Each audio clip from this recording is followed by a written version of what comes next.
Time has just gone 20 minutes past 9 as we continue with the broadcast this morning on news and views. And still to come on the show, unpacking the local government summit and also looking at the ESCOM board that will now be reconstituted.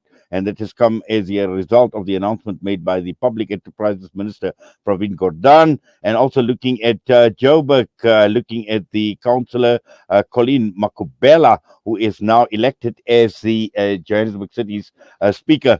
But right now, we're going across to be joined by Sandile Swana, political analyst, unpacking the local government summit this morning with us. Sandile, good morning to you and welcome to the show. Sandile, good morning.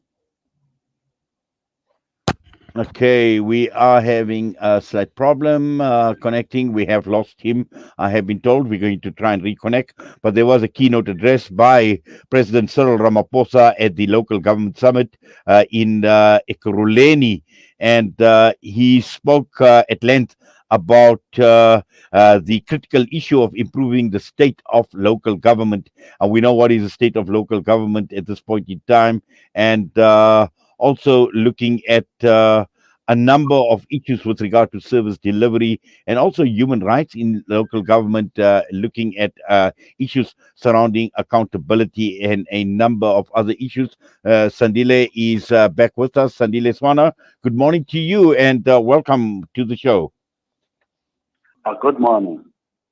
Yes, we've seen President Cyril Ramaphosa addressing the local government summit at 2022, and we know local government has been very much under the radar. It's been in the spotlight for far too long for the wrong reasons, and there are issues surrounding accountability, poor service delivery, also human rights issues. What do you make of the president and his involvement in addressing the local government summit?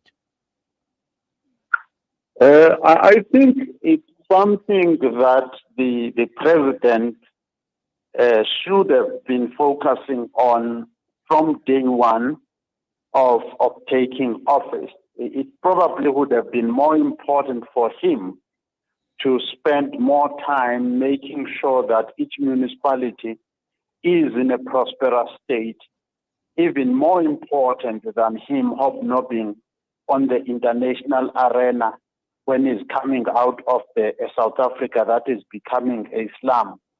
You will remember that in 2019, 21 August 2019, they made a decision to launch the District Development Model, DDM, and pilot it at one metro, which is eThekwini, and two district municipalities, one being Waterberg, the other one in Limpopo, the other one being OR Tambo in the Eastern Cape. In his speech, he made reference to the DDM, that they've theorized enough about it, but it did not give us the results of the pilots. And if you go onto Google, onto the internet, and look around for results of the pilot that they did of the DDM, there are no results. There is no indication of any success. So the term of office as president of the ANC is ending in December. And where local government is concerned, if Corruption Watch is anything to go by, corruption has actually worsened since 2017 in local government. Yes. Now, also, Sadile, looking at President Cyril Ramaphosa, is he all talk and no action? Because on the one hand, he says we do not need more diagnosis on the state of local government because we know what our challenges are. And then he talks about all sorts of things about a fulfillment of commitments. He speaks about investment conferences. He speaks about supporting job creation, enterprise development, all these issues. But again, the question, talk is actually cheap, but we are not seeing reality, the same reality on the ground.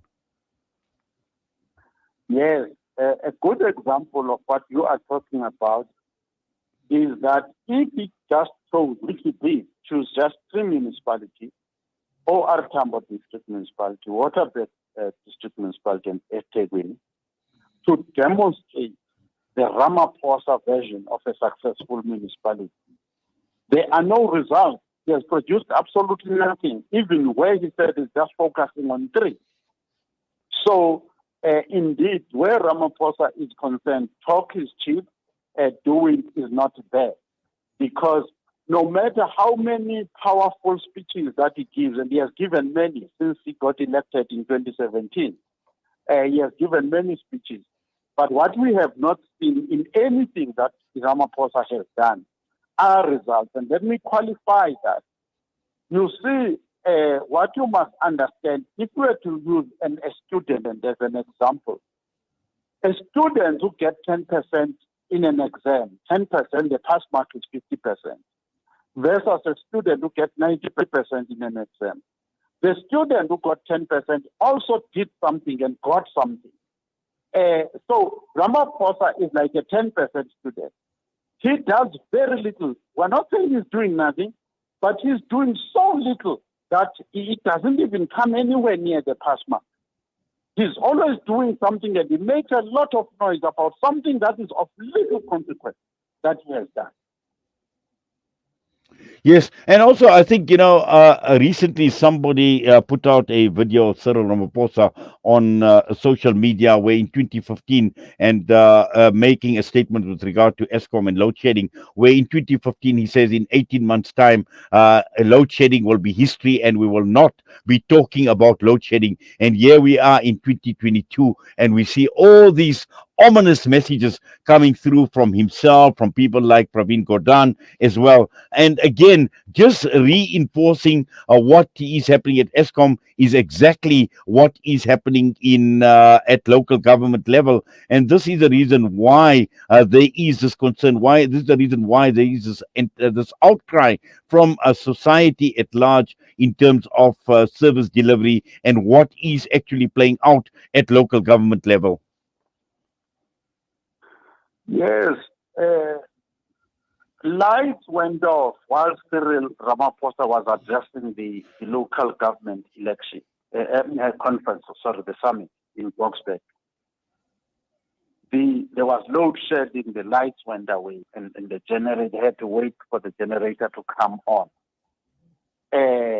Last year, he attended a lot of meetings. Parliament had been burning, and he tried to go and address some meetings in Limpopo and elsewhere. Lights would go off once he's on the stage, and his bodyguards would have to grab him and run away with him. The guy is a fiasco. And the DA, which is the official opposition in South Africa, is afraid to stand up and say the time for Cyril Ramaphosa has come and gone. Big business in South Africa, all the billionaires, all the major corporates are not making a clear statement that Cyril Ramaphosa must be removed with urgency from office and not be given a second term, because he is a non-performer. And he is dishonest about Palapala. He is dishonest. He never said anything to Zone, never answered those questions. So we cannot have a president like this.